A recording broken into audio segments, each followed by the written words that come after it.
Bismillahirrahmanirrahim. Assalamualaikum warahmatullahi wabarakatuh. Waalaikumsalam Waalaikumsalam warahmatullahi warahmatullahi wabarakatuh. wabarakatuh. Oke ya, sebelum masuk ke bagian 2 di percabangan ini ya. Nah, saya ingin nanya dulu mengenai percabangan yang bagian 1. Apakah ada yang mau ditanyakan enggak? Silahkan. Ya, sebelum kita masuk ke bagian 2, karena bagian 2 itu bagian di mana saya anggap Anda itu udah ngerti gitu. Percabangan yang part satunya, percabangan dasarnya Anda udah ngerti duluan gitu. Ini percabangan yang lebih kompleks ya. Anda sudah belajar pakai if satu kondisi, ya satu alternatif gitu ya, 2 kondisi, 3 kondisi atau lebih. Ya. Membandingkan angka, membandingkan string, uppercase, case sensitif, case insensitif. Nah, itu ada di percabangan bagian dasar ya. Nah, sekarang bagian 2-nya nih. Cuma sebelum ke bagian 2, mangga ya, kalau ada yang masih penasaran, silahkan sampaikan. Atau langsung aja bagian 2 nih. Atau sudah pada baca bagian 2?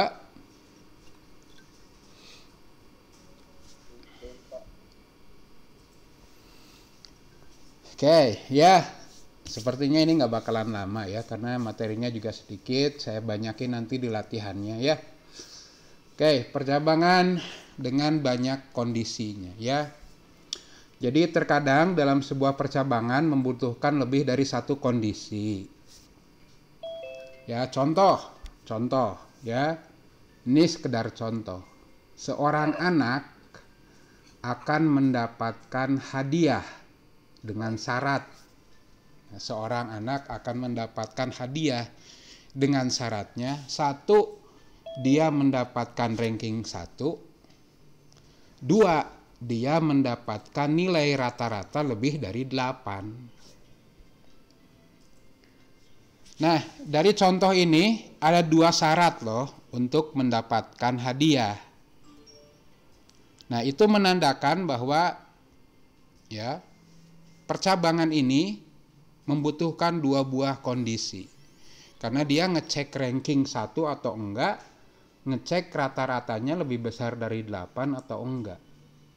Nah, ini sangat sering muncul di pemrograman ya. Karena sebuah keputusan biasanya diambil bukan cuma berdasarkan satu kondisi, 2 kondisi, 3 kondisi, 4 kondisi, wah puluhan kondisi juga bisa. Apalagi kalau Anda udah berurusan dengan ngebuat game. Ya. Oke. Nah, karena ya menggunakan lebih dari satu kondisi, maka dibutuhkan operator logika yang kalau saya sebut sih berperan sebagai kata sambung. Nah, operator tersebut adalah AND dan OR. Ya. AND dan OR. Nah, AND kita gunakan AND jika Anda ingin ya, jika Anda mensyaratkan bahwa kedua kondisi itu harus benar semuanya, baru dianggap kesimpulannya benar.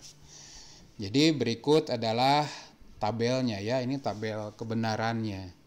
Jadi kalau saya punya kondisi A nilainya true, kemudian saya punya B nilainya true, kalau di N itu hasilnya true, kesimpulannya. Jadi anaknya ranking 1, rata-ratanya 9. True juga ya, lebih dari 8, maka dia dapat hadiah. Kesimpulannya anaknya dapat hadiah. Tapi kalau anaknya ranking 1 tapi rata-ratanya cuma 7,5, dia nggak dapat hadiahnya.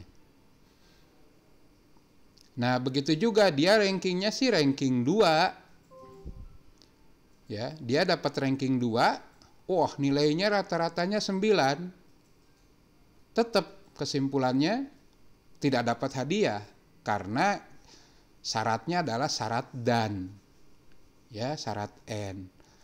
Apalagi kalau ranking 2 nilai 7,5, ya makin nggak dapat saja. Nah, itu berbeda kalau Anda menggunakan operator lain, yaitu operator OR. Nah, operator OR itu akan menghasilkan kesimpulan true cukup jika salah satunya bernilai true. Anaknya ranking 1, rata-rata nilai 9, hasilnya true. Anaknya rankingnya 1, tapi rata-ratanya 7,5, karena kita pakai atau, ya, ranking 1 atau rata-rata lebih dari 8, maka kesimpulannya adalah benar. Jadi si anak itu jadinya dapat hadiah. Nah, bagaimana dengan dia rankingnya ranking 10 tapi rata-ratanya 8,5? Nah, dia juga tetap dapat hadiah. Karena kondisinya bernilai benar ketika dia rata-ratanya lebih dari 8. Tapi kalau dia ranking 2 rata-rata 7,5, tidak ada satupun yang bernilai benar, maka kesimpulannya adalah false, nggak dapat hadiahnya. Ya. Nah, itu contoh, ya, contoh pertama nih, ya. Jadi contoh pertamanya kita punya ranking integer, kita punya rata-rata real, ya ini algoritma dulu. Kemudian kita input ranking, kita input rata-rata. Nah, maka if-nya Anda buat seperti ini. If rankingnya 1, N rata-ratanya lebih dari 8, maka outputkan bahwa anak tersebut berhak dapat hadiah. Jika tidak, artinya jika dua kondisi ini menghasilkan kesimpulan false, maka tulis anak tersebut tidak berhak hadiah. N dari if. Nah, itu kalau kita menggunakan N. Dan kalau Anda menggunakan OR, ya bedanya hanya di bagian perbandingannya saja. Ya, kalau dia rankingnya 1 atau rata-ratanya lebih dari 8, maka outputkan anak berhak dapat hadiah. Jika tidak, artinya jika dua-duanya false, maka anak tidak dapat hadiah. Sampai sini, silakan. Ada yang mau ditanyakan tidak? Contohnya yang sederhana dulu lah ya. Yang penting bisa membuat Anda paham kapan pakai N, kapan pakai OR. Kalau saya langsung nampilkan tabel mungkin bingung.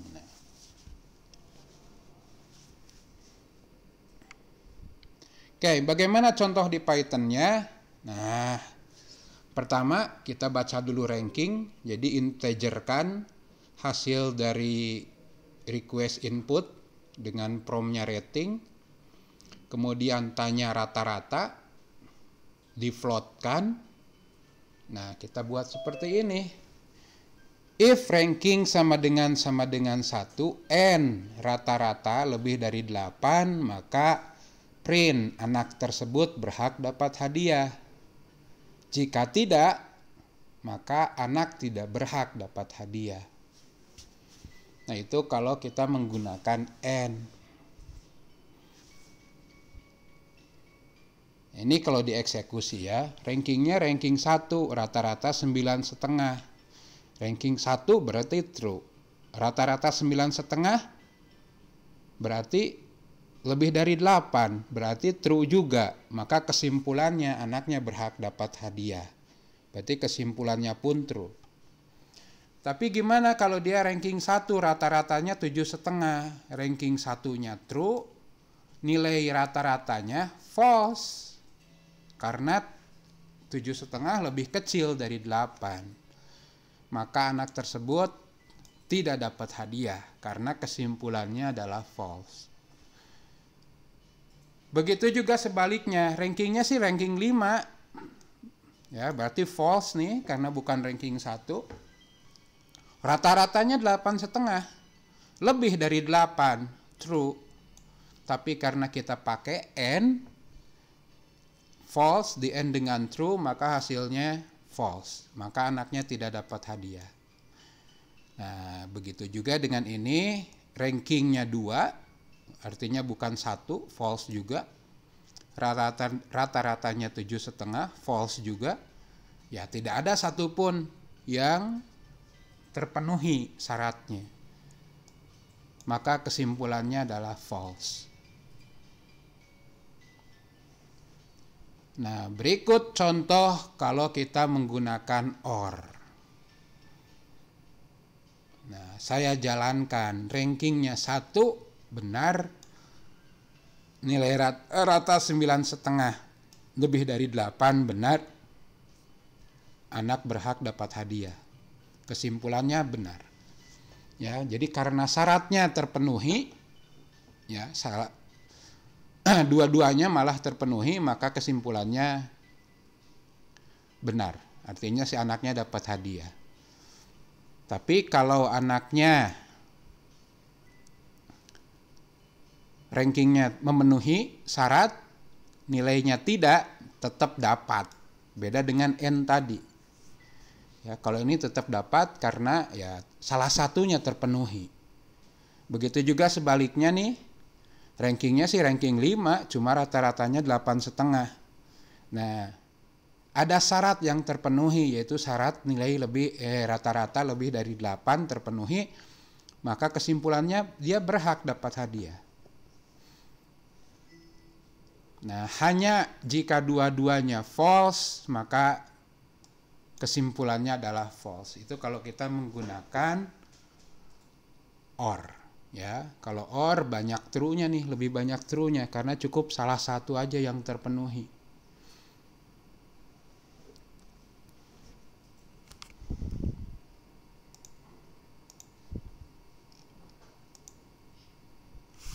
Oke ya, kita coba nih.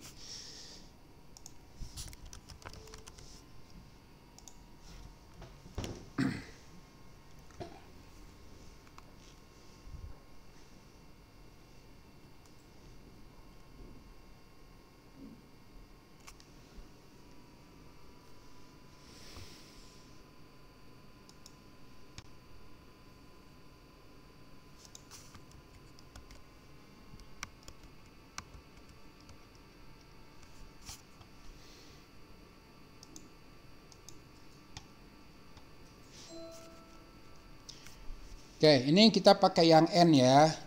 Rankingnya sih ranking 1. Rata-ratanya 9. Anaknya berhak dapat hadiah. Ya. Tapi salah satu tidak terpenuhi.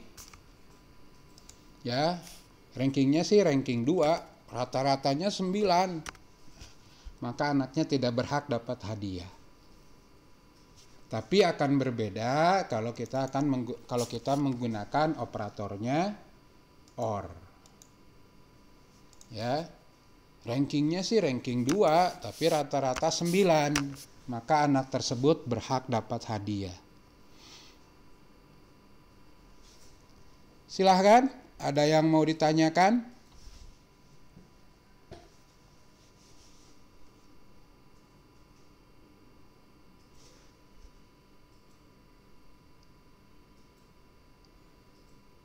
Contoh kedua, buatlah sebuah aplikasi yang dapat menentukan lokasi kuadran dari suatu titik koordinat. Nah, inputannya adalah koordinat X dan Y. Outputnya adalah menampilkan posisi dari koordinat tersebut, apakah di kuadran 1, 2, 3, atau 4. Atau apakah dia ada di titik pusat, ataukah dia ada di sumbu X, ataukah dia ada di sumbu Y. Nah, ini ya. Kuadran 1 itu di sini. Apa syarat disebut kuadran 1? Oh, kalau X-nya positif ya, lebih dari 0, Y-nya juga positif, lebih dari 0. Itu kuadran 1. Kuadran 2 ini ya, Y-nya lebih dari 0, X-nya kurang dari 0. Kuadran 2 dan seterusnya lah. Ini harusnya Anda udah ngerti lah ini ya. Jadi kalau contoh eksekusinya seperti ini. Saya punya kuadrat X 2, Y-nya 5. Maka kuadrat 2,5 berada di kuadran 1. Minus 2,5 di kuadran 2. Minus 2,5 dengan Y-nya minus 7 berada di kuadran 3. Kalau saya isi X-nya 0, Y-nya 0, maka berada di titik pusat. Kalau saya punya X-nya 0, ya, X-nya 0, Y-nya minus 5, maka dia ada di sumbu X.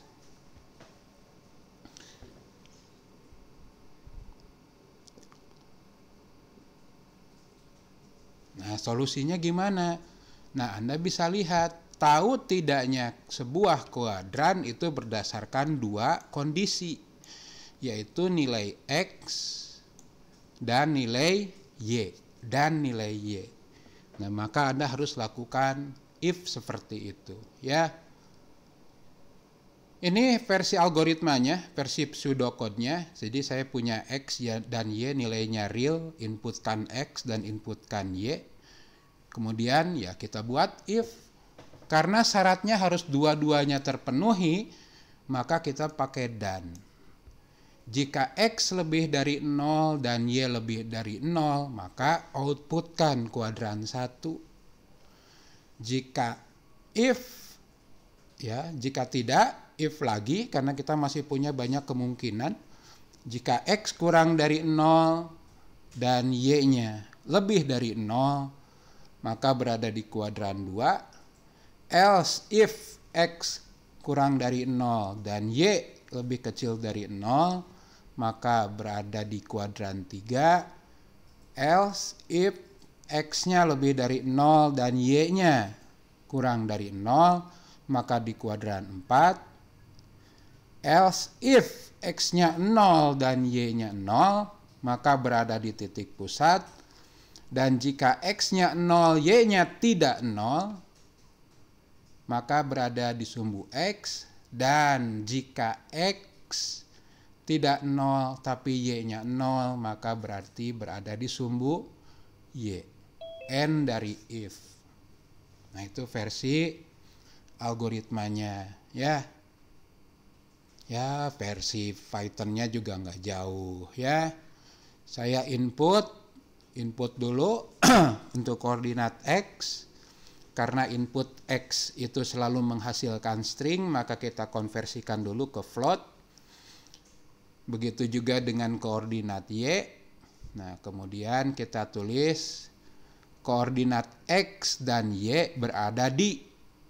Nah, jangan dulu pindah baris ya, makanya parameter N-nya di string kosongkan dulu nih. Kita buat if X lebih dari 0 dan Y lebih dari 0, maka kuadran 1.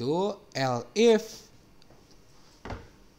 X kurang dari 0 dan Y lebih dari 0, kuadran 2, dan seterusnya.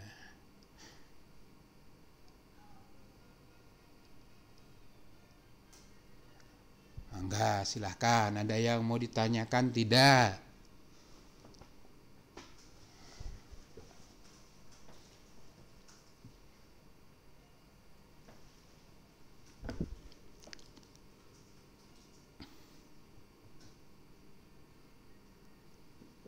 Gampang ya?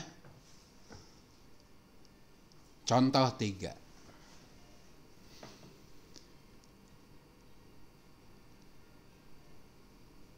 Buatlah sebuah aplikasi yang dapat menghitung nilai akhir, indeks mutu, dan keterangan nilai dari seorang mahasiswa. Inputnya adalah nilai tugas, nilai UTS, dan nilai UAS. Prosesnya adalah Pertama, hitung dulu nilai akhir yang didapat dari 30% tugas tambah 30% UTS tambah 40% UAS. Kemudian ada ketentuan indeks mutu dan keterangan. Nilai lebih besar sama dengan 80, tapi lebih kecil sama dengan 100, itu indeks mutunya A. Maka keterangannya sangat baik. Kalau dari 68 sampai kurang dari 80, nilai lebih besar sama dengan 68, tapi nilai lebih kecil dari 80, maka dia indeks mutunya B, keterangannya baik. Nilai 56 sampai 68 C, nilai 45 sampai 56 D, nilai 0 mulai dari 0 sampai kurang dari 45 itu E, sangat kurang. Jadi outputkan nilai dan indeks. Nilai, indeks, dan keterangan. Nah ini ya. Nilai tugas 70 di input, ya, yang merah itu yang inputan dari user. Nilai tugas 70, nilai UTS 80, nilai UAS 85. Dihitung nilai akhirnya dapatlah 79. Maka indeks mutunya B, keterangannya baik. Contoh lain, nilai tugas 20, nilai UTS 30, nilai UAS 60. Sehingga dapat nilai akhir 39, maka indeks mutunya E, keterangannya sangat kurang. Nah, ya, solusinya seperti ini versi algoritmanya nih. Baca tugas dari inputan user, jangan lupa konversikan ke dalam float. Baca UTS, baca UAS, sama ya. Inputkan nilainya, kemudian konversi ke float. Kemudian hitung nilai akhir, 0,3 kali tugas tambah 0,3 kali UTS tambah 0,4 kali UAS. Print, ya, kita cetak print nilai akhir, didapat dari nilai akhir dengan format 6 digit 2 pecahan float. Kemudian jika nilai akhir kurang dari 100 N, tapi nilai akhir lebih besar sama dengan 80, maka dua hal yang kita lakukan. Satu, setting indeks mutunya A, dan setting keterangannya sangat baik. Else if, ya, jika nilai akhir lebih kecil dari 80, tapi dia lebih besar sama dengan 68, maka indeks mutunya B, keterangannya baik. Else if nilai akhir lebih kecil dari 68, tapi nilai akhirnya lebih besar daripada 56, maka indeks mutunya C. Ya, keterangannya cukup. Kemudian jika 45 sampai 56 maka D, kurang. Jika 0 sampai 45 maka dia E, sangat kurang. Dan jika di luar itu, artinya jika dia di atas 100 atau di bawah 0, maka indeks mutunya kita sebut X saja dengan keterangan nilai tidak sah. Tutup if-nya selesai, ya, kita tulis print indeks mutunya dan kita print keterangannya.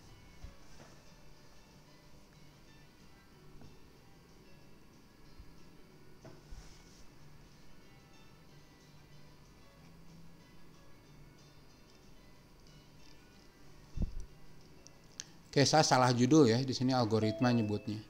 Ini harusnya udah Python nih.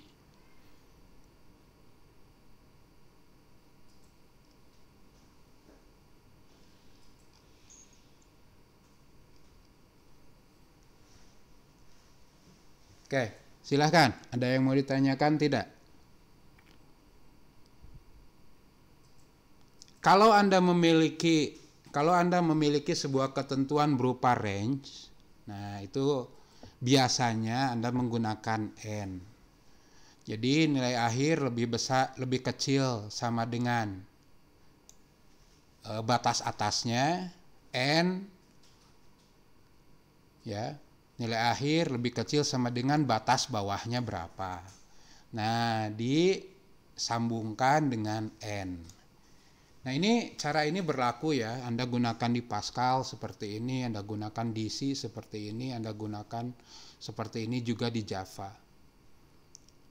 Nah, tapi kalau di Python, Anda boleh menggunakan perbandingan yang menggunakan 3 gini ya. Jadi if 100 itu lebih besar daripada nilai akhir dan nilai akhirnya lebih besar sama dengan dari 80.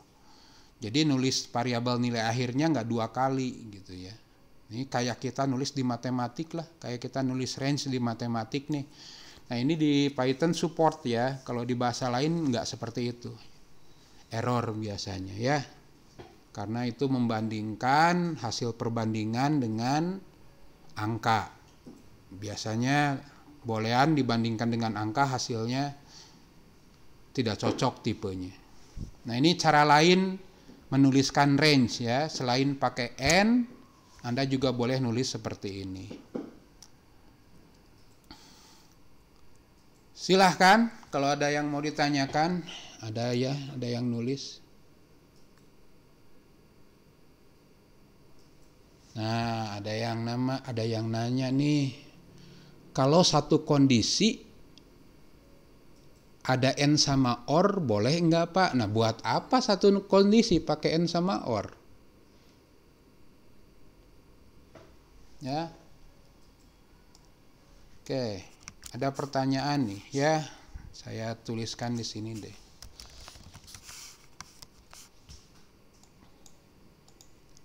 Nah, kalau satu kondisi Anda nyambungin apa ya? N sama OR itu kalau 2 ya. Minimal 2. Pak, kalau 3 kondisi gimana? OR sama N mah cuma bisa 2. Ya, eksekusinya tetap 2-2.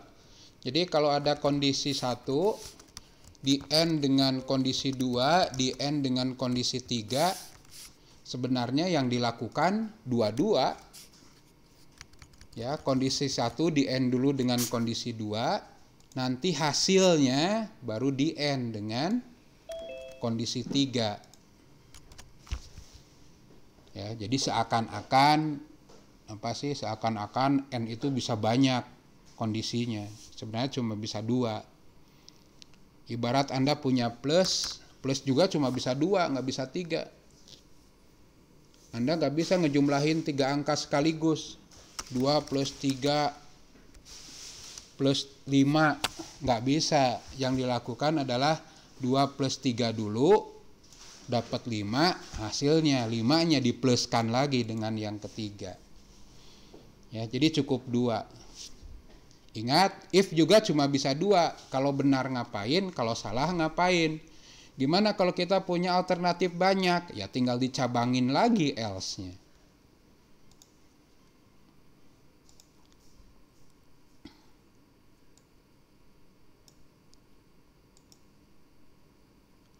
Oke, ya.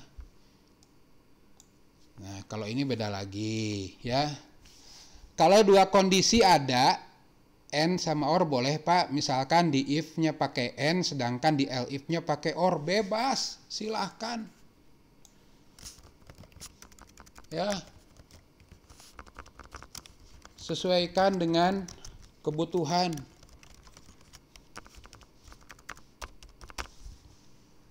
Bebas.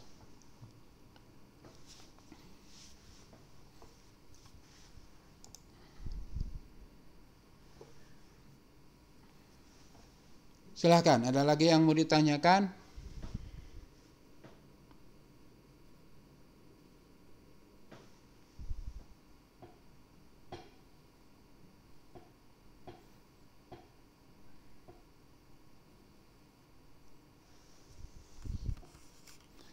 Anda campurkan juga boleh ya.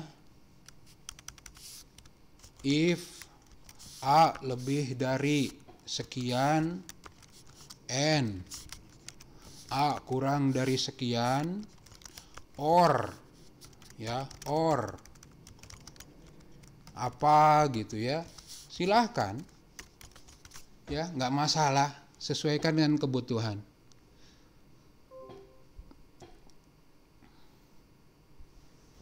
Oke ya, izin bertanya, di contoh 2 kan ada N sama dengan kutip-kutip, itu gunanya buat apa gitu ya. Pertanyaan selanjutnya nih,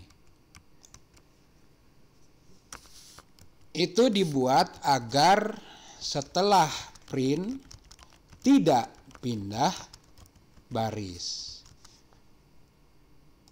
ya. Jadi ya, defaultnya setiap Anda print pasti pindah baris. Jadi ada karakter \n ceritanya. Nah, dengan N sama dengan kutip-kutip, maka setelah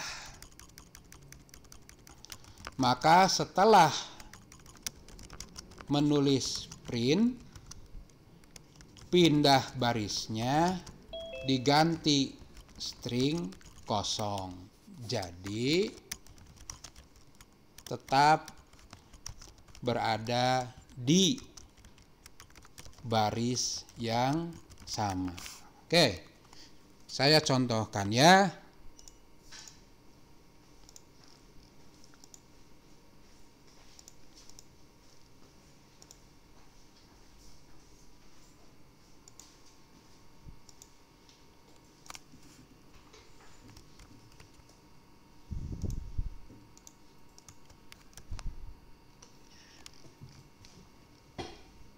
Oke, ini saya nggak pakai N ya.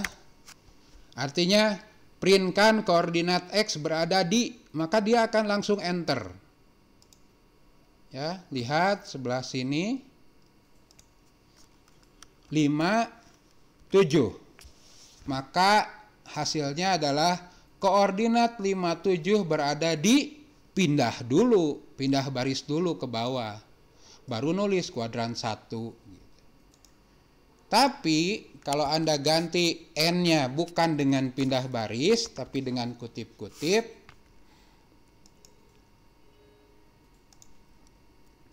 maka 5, 7. Nah, berarti nanti koordinat itu berada di mana nih? Koordinat X-nya berada di, nah kursor itu diam di sini. Baru nulis kuadran 1. Nah, setelah nulis kuadran 1 itu pasti ada di bawah. Kenapa? Karena printnya N-nya pindah baris. Oke, itu penjelasan dari saya. Ada yang mau tanyakan? Nah, begitu juga di yang contoh ketiga.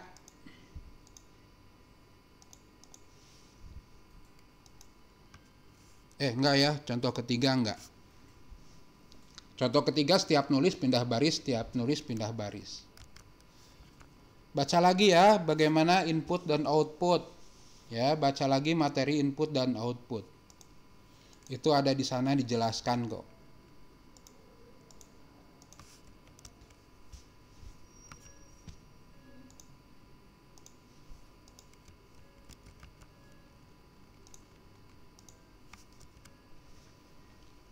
Oke, ini yang indeks mutu nih. Tugas 75, UTS 58, UAS 76. Nilai akhir 70,3, indeks mutu B, keterangan baik. Tuh kan, ya. Jadi dengan if seakan-akan komputer bisa ngambil keputusan, bisa mewakilin orang. Kalau orang disuruh ngitung tugas kali 30, UTS kali 30%, UAS kali 40%, itu mungkin ngitungnya aja lama, belum nentuin indeksnya. Nah, makanya tugas itu kita pindahin ke komputer. Oke, silahkan. Ada yang mau ditanyakan?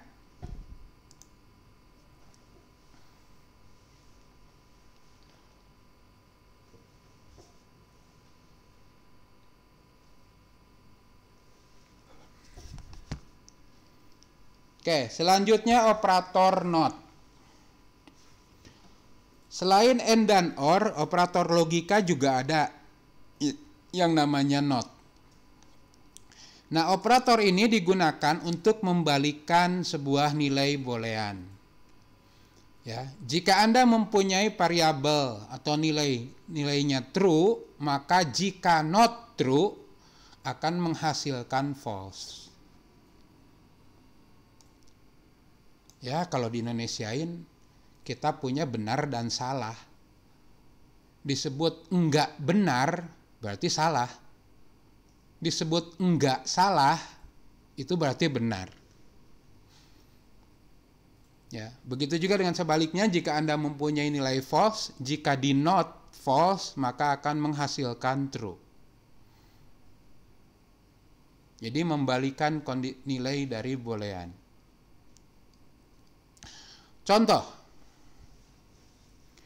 buatlah sebuah aplikasi yang akan menampilkan status seseorang apakah masih dianggap anak kecil atau sudah dewasa. Inputnya umur, prosesnya adalah menentukan seseorang, ya, di mana seseorang akan disebut masih anak kecil kalau masih berumur kurang dari 17 tahun. Jika telah berumur lebih besar atau sama dengan 17, maka dianggap dewasa. Dan outputnya adalah menampilkan status orang, apakah anak-anak atau dewasa. Nah, jadi contoh eksekusinya gini. Umur 7, Anda masih anak-anak. Umur 20, Anda telah dewasa. Sebenarnya pakai operator tidak sama dengan sama dengan juga bisa ya, dengan tidak sama dengan atau lebih besar lebih kecil juga bisa. Tapi kebetulan di sini saya ingin mendemokan mengenai operator not. Ya, walaupun dengan lebih besar lebih kecil itu bisa Anda lakukan. Pertama, minta dulu umurnya, jangan lupa integerkan, ya. Nah, kemudian saya buat sebuah variabel nih, dewasa.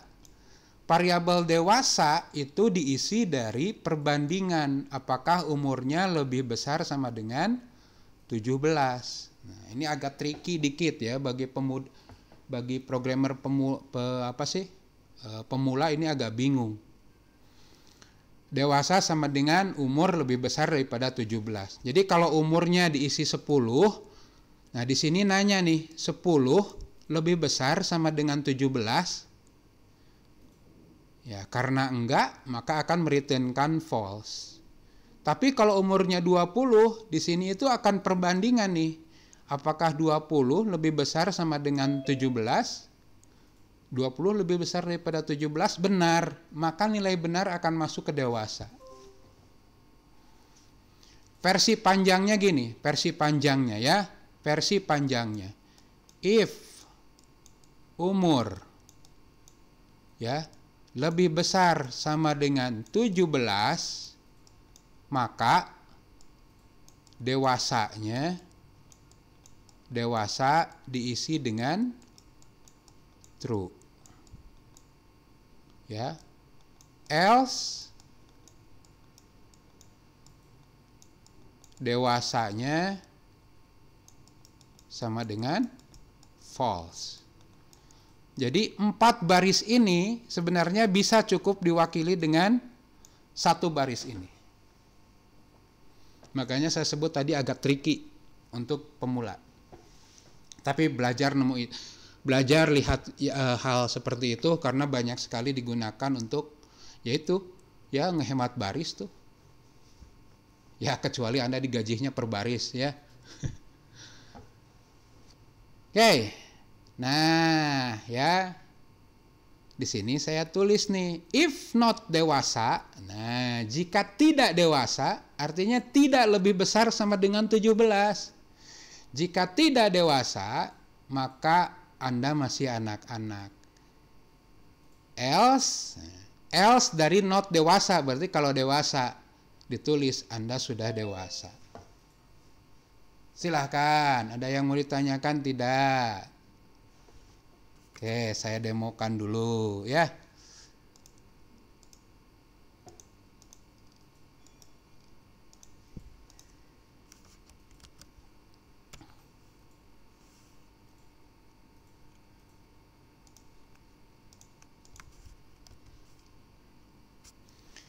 Nah, sekedar pengen tahu aja di sini variabel dewasanya ditulis ya, true atau false-nya nih.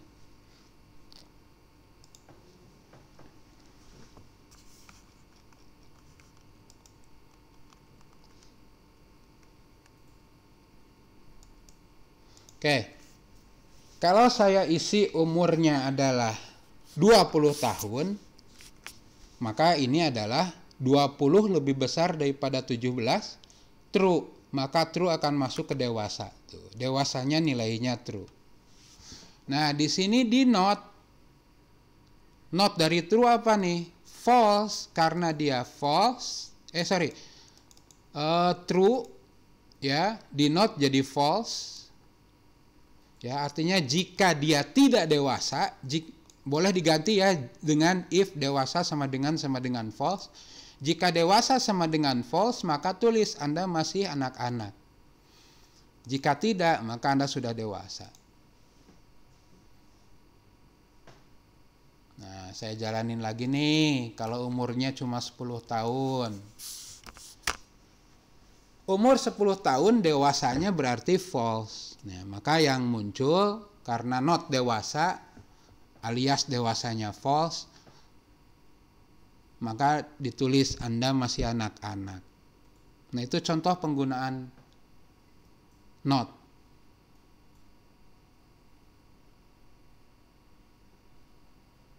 Silahkan, ada yang mau ditanyakan nggak? Ini contohnya saya paksakan ya. Karena ya kalau cuma ingin menampilkan Anda dewasa atau tidak mah cukup gini. If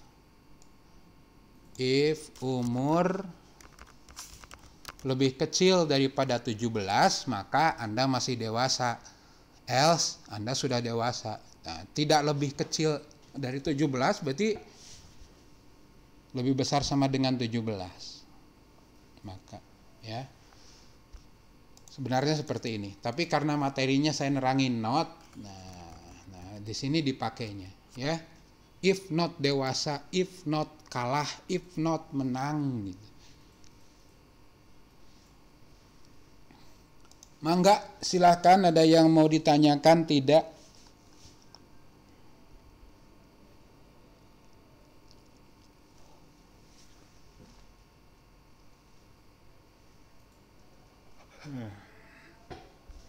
Oke, ya sebentar, minum dulu.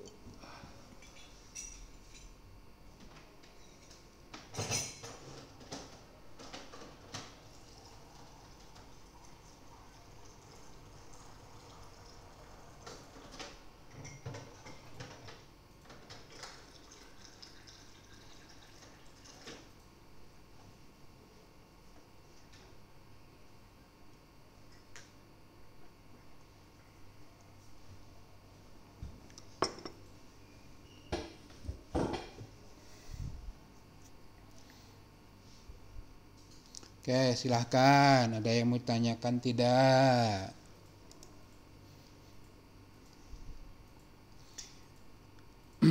Oke, selanjutnya ya, percabangan bersarang atau bahasa Inggrisnya nested branch. Percabangan bersarang adalah percabangan yang berada dalam percabangan lain. Ya, if else di dalam if else. Percabangan bersarang digunakan ketika Anda memiliki percabangan yang memerlukan percabangan lain di dalamnya. Jadi contohnya seperti ini. Anda punya kondisi if kondisi then. Nah, di dalam if-nya Anda ngebuat if lagi. Else. Ya. Nah, di dalam else-nya pun Anda ngebuat if lagi. Nah, ini and if-nya, ini jodohnya, and if ini jodohnya. Inilah if di dalam if.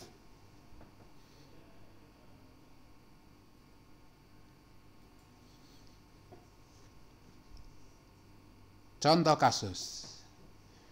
Buatlah suatu aplikasi untuk memeriksa apakah seseorang warga negara Indonesia berhak untuk ikut pemilu atau tidak. Umurnya adalah input dan status nikah.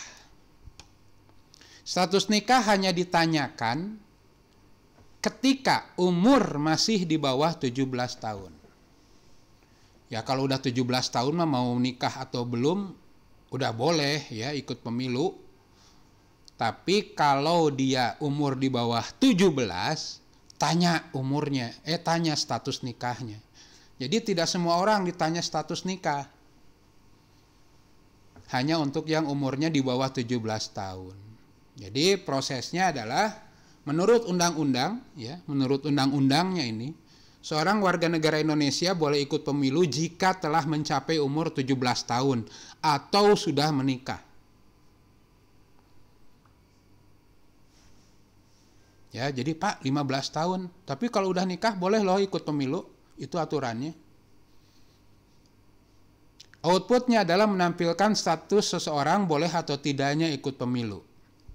Contoh, umurnya 20, ya nggak usah ditanya lagi lah dia nikah atau belum.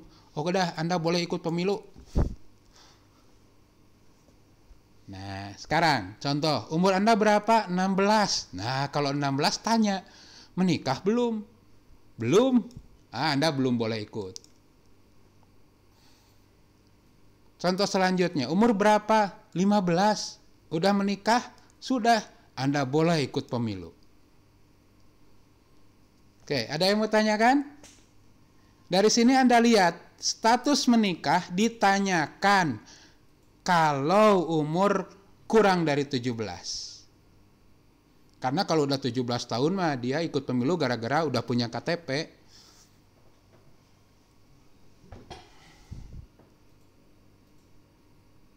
Ada yang mau tanyakan?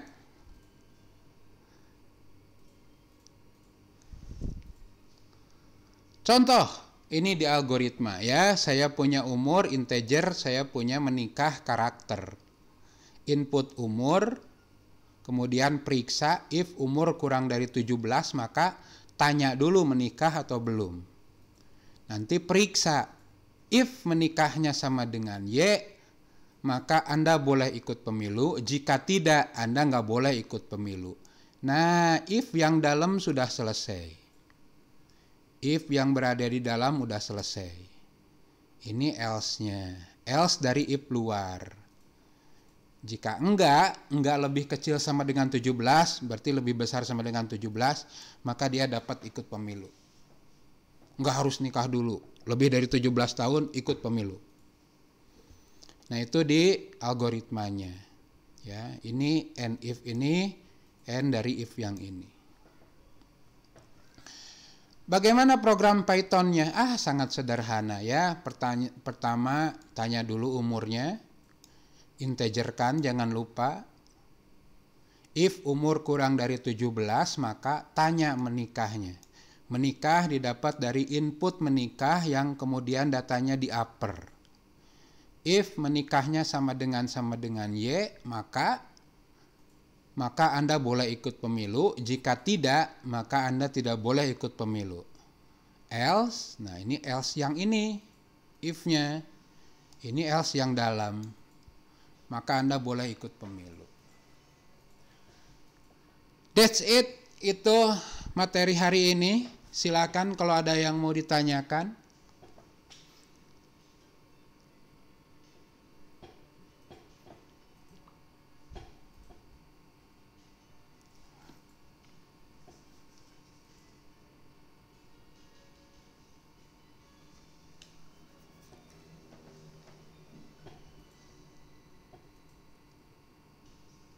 Oke, ini untuk latihan ya.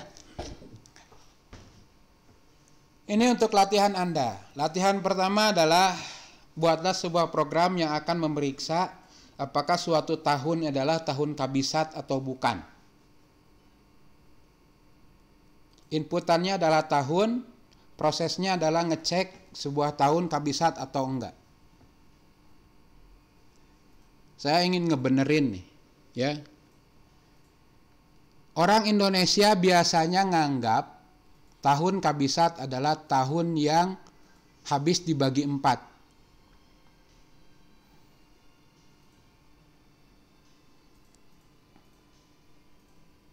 Ya. Orang Indonesia itu cuma tahu kabisat itu dari definisi yang ini saja. Ya, tahunnya kelipatan 4. Sorry, itu baru 1/4 dari definisinya.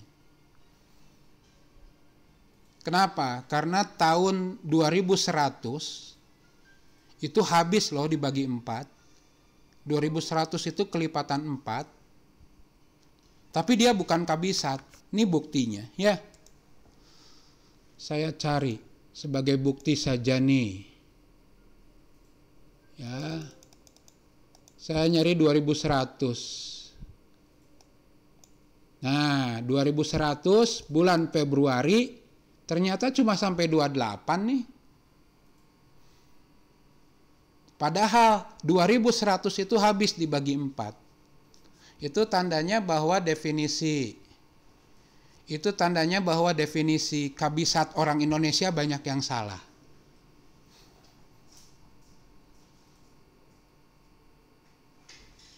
Ya. Inilah definisi yang benarnya, ya. Definisi dari yang benar dari Dari tahun kabisat adalah tahunnya bukan ratusan, tapi tahunnya kelipatan 4. Ini dua kondisi loh. Tahunnya kelipatan 100 dan tahunnya kelipatan 4. Atau tahunnya kelipatan 100, tahun ratusan, tahunnya tahun ratusan, dan tahunnya kelipatan 400. Jadi 2000 kabisat, 2100 bukan kabisat, 2200 bukan kabisat, tahun 2300 bukan kabisat, 2400 karena dia kelipatan 400, dia akan tahun kabisat. Itu definisi yang benar. Ya. Outputkan tahun dan status kabisatnya. Contoh 1996. Oh, ini bukan ratusan. Habis dibagi 4 enggak? Habis nih kabisat. Tahun 1998. Wah, bukan ratusan. Apakah kelipatan 4? Bukan. Ah, bukan kabisat. Tahun 2000 kabisat. Tahun 1900 bukan kabisat. Kenapa? Dia ratusan tapi bukan kelipatan 400.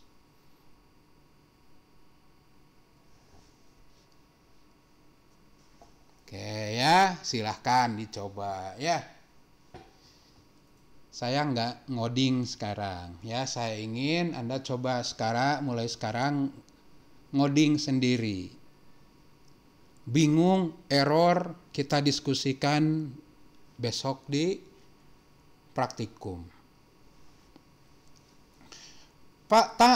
Latihan kedua, validasi tanggal. Buatlah suatu program yang akan memeriksa validitas sebuah tanggal. Inputannya tanggal, bulan, dan tahun. Pemeriksaan validitas tanggal.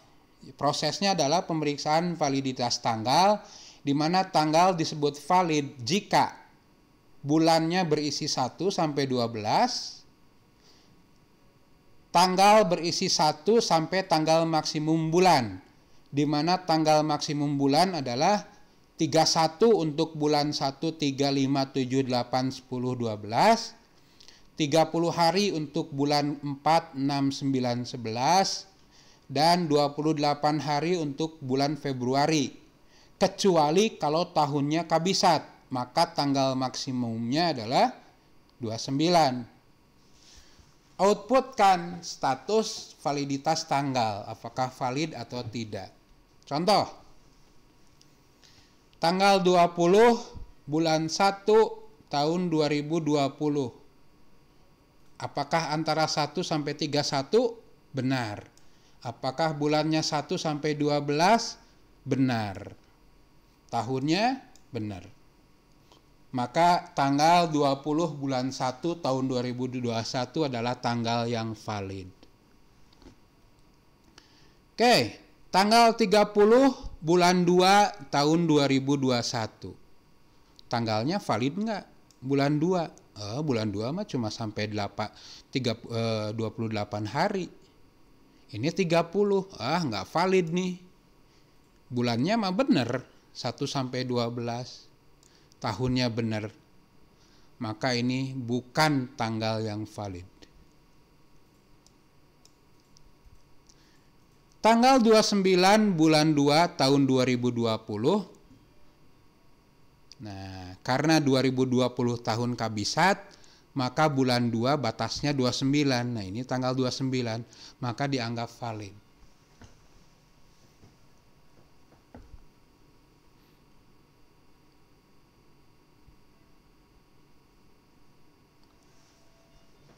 Itu latihan 2 ya. Mainnya if semua tuh. If bulan 1, bulan 3, bulan 5, bulan 7, bulan 8, bulan 10, bulan 12, maka batasnya 31 dan lain-lain ya. Latihan 3, perhitungan tiket ya. Buatlah program perhitungan biaya tiket kereta. Nih ya, ada 2 kondisi yang harus Anda periksa. 1 jurusannya, 2 kelasnya.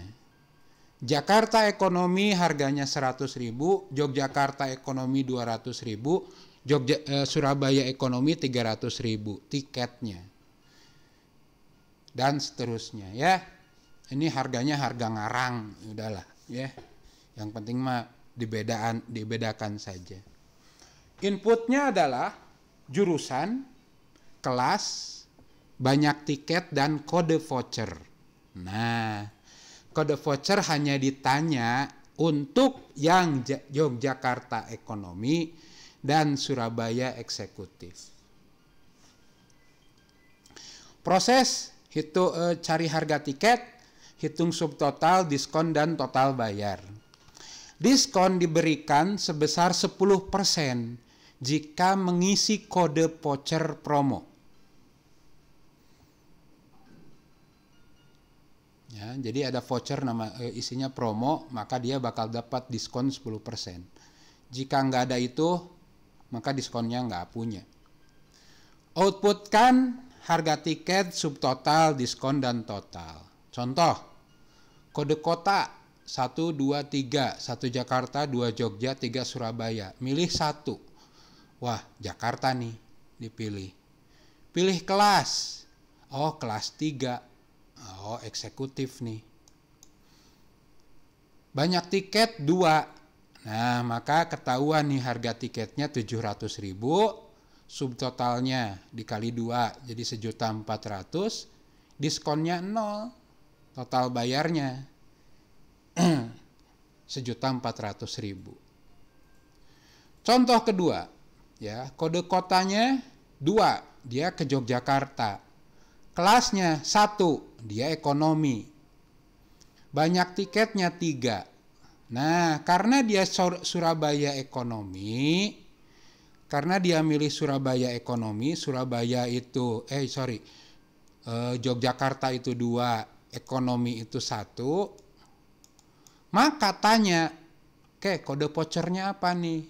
Promo. Nah, karena dia nulis kode vouchernya promo, maka harga tiket 200.000, subtotalnya 600.000, ada diskon 10%, 60.000, sehingga bayarnya cukup 540.000. Contoh lain, ya. Nah, kalau misalkan dia tidak ngisi promo, ya berarti diskonnya 0. Nah, mulai ya rumit ya. Oke, silahkan. Latihan 4, perhitungan gaji karyawan. Ya, buatlah program perhitungan gaji karyawan. Aturannya gaji pokok direktur 5 juta, manajer 3 juta, staf 2 juta. Jika status menikah, maka hitung tunjangan keluarga sebesar 20%. Tanya banyaknya anak, kemudian hitung tunjangan anak, ya, di mana tunjangan anak didapat dari 10% dari gaji pokok hanya sampai anak ketiga. Jadi anak keempat, kelima nggak dapat tunjangan.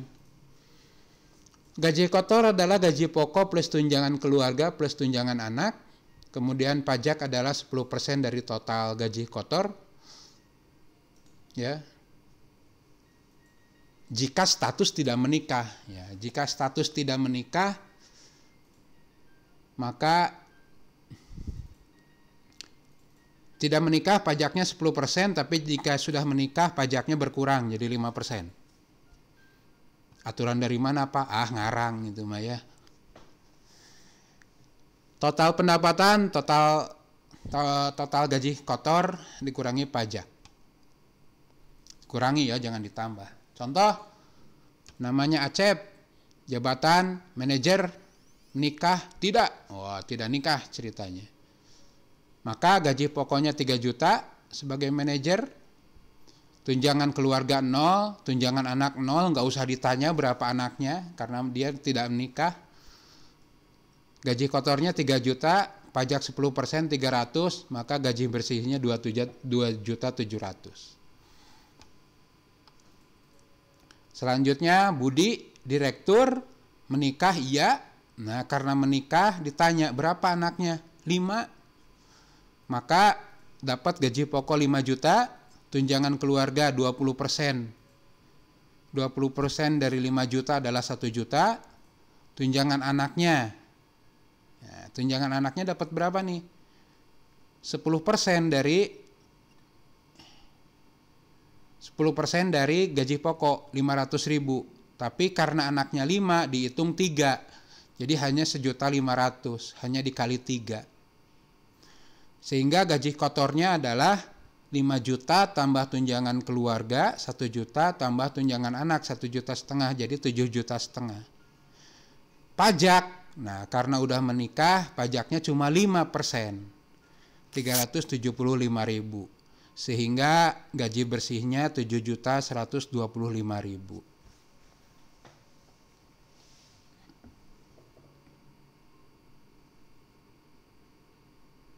Oke ya. Sepertinya terakhir nih.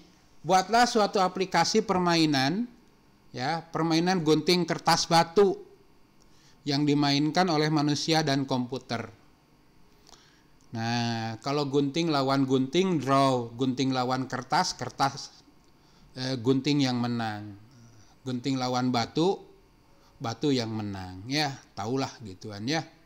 Inputnya adalah pilihan pemain, apakah dia gunting, G, apakah dia kertas, K, apakah dia batu, B. Proses yang dilakukan adalah komputer mengacak pilihan gunting, kertas, batu. Komputer disuruh milih, ngerandom deh. Kemudian tentukan siapa pemenang. Outputnya tampilkan pemenang. Contoh, komputer melakukan random. Kemudian dia ngasih tahu, komputer telah memilih, sekarang giliran Anda.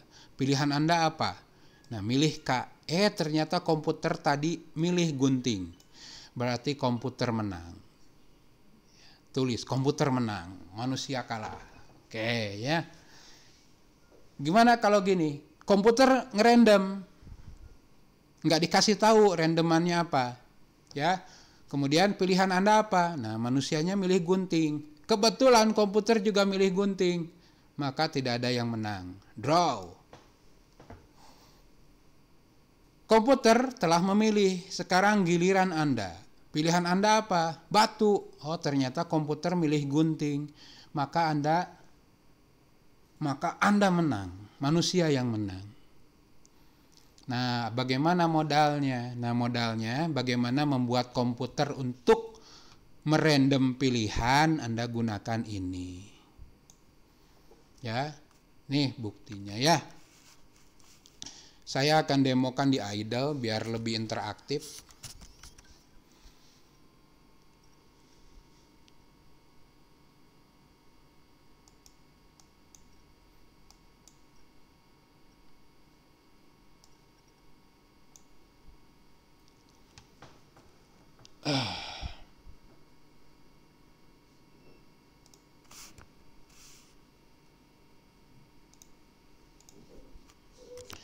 import random. Kemudian pilihan komputer didapat dari random titik choice, artinya komputer disuruh milih. Pilih apa nih? Pilih G atau K atau batu. Nah, kalau di print komputernya, maka sekarang B. Tapi kalau Anda random choice G K B, ya, Anda random lagi, ya bisa dapat B, bisa ya dapat K. Jadi dapat K, random lagi dapat B, random lagi dapat G, random lagi dapat G, random lagi G, random lagi B, random lagi B, random lagi G, random lagi B, random lagi B, random lagi G, random lagi B, random lagi B, G, G, K, K, G. Nah, itu cara Anda membuat si komputer seakan-akan milih.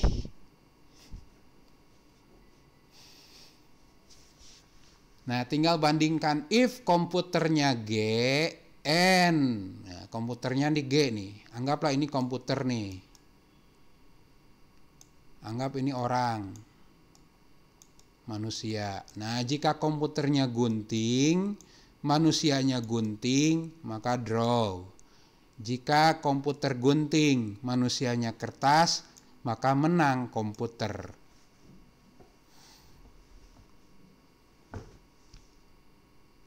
Mangga, silakan, ada yang mau ditanyakan tidak? Oh, ada chatting satu ya. Pak izin bertanya. Oke, sip.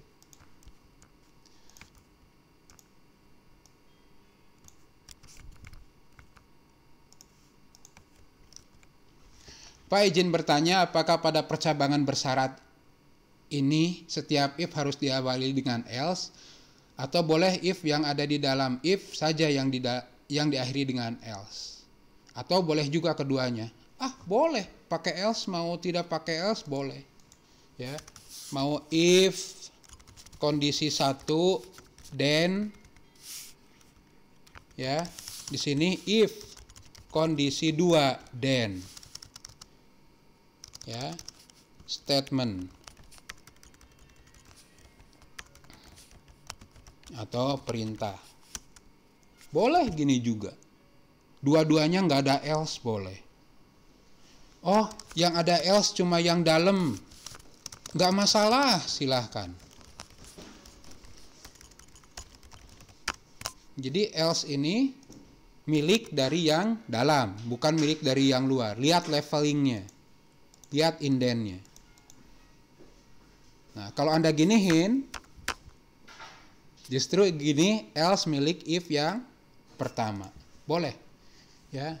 Boleh dua-duanya punya else, boleh salah satu else, yang lain enggak, boleh juga dua-duanya enggak ada else. Silahkan, ada yang mau tanyakan lagi?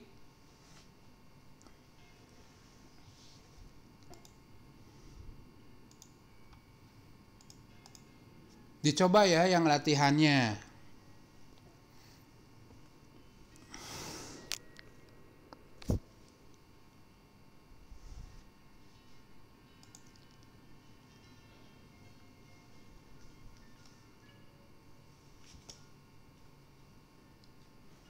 For all my life I wish I never met you, girl.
Oke, ada pertanyaan lagi nih ya.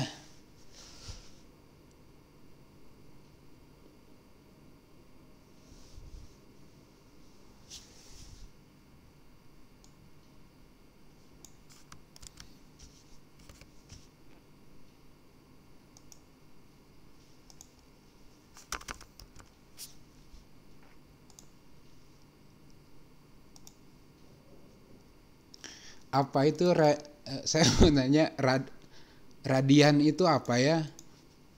Kayaknya salah nulis deh ya. Perbedaan random titik choice dengan random titik ran in mungkin ya. Nah, kalau choice itu Anda ngerandom berdasarkan data, misalkan Bandung, Jogja, ya, Surabaya, boleh, ya. Nah, kalau ran in itu random angka.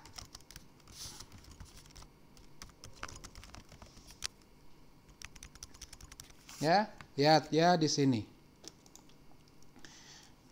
Random titik run in. Nah, di sini ditanya nih, A sama B akan merandomkan integer in range A sampai B, including both endpoint. Misalkan saya ingin random 1 sampai 4, dapat 1 gitu ya. Jadi randomnya hanya random angka kalau ran in 2, 4. Jadi 4-nya nyampe, 1-nya juga dapat gitu ya. Ujung bawah, ujung atasnya dapat. Nah, kalau choice bebas, Anda pakai ini nih. Ya. Jadi ngerandom berdasarkan data yang ada di dalam sini. Random pertama Bandung, random kedua Jogja, random ketiga Jogja, random keempat Jogja, random kelima Surabaya, random keenam Surabaya, random ketujuh Surabaya, random ke-8 Bandung. Namanya juga random, kita nggak bisa perkirakan.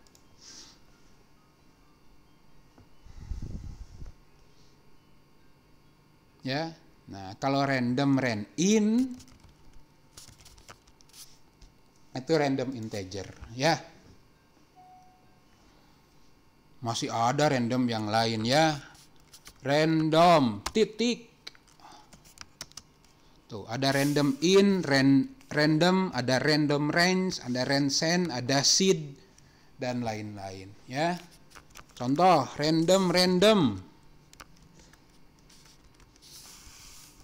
Nah, kalau random dia akan melakukan random dari 0 sampai 1.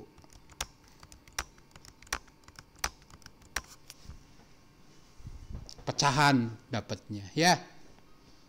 Oke, ada lagi yang mau bertanya?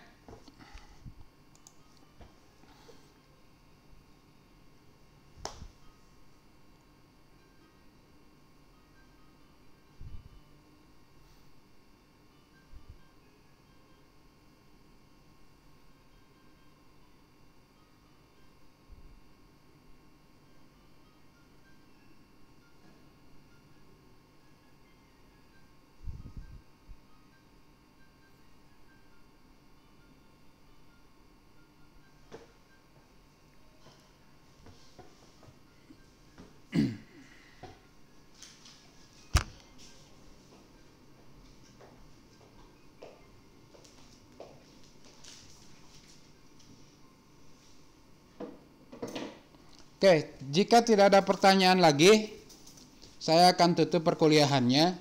Ya, nanti rekamannya saya simpan biasa di YouTube. Jadi Anda bisa ulang lagi.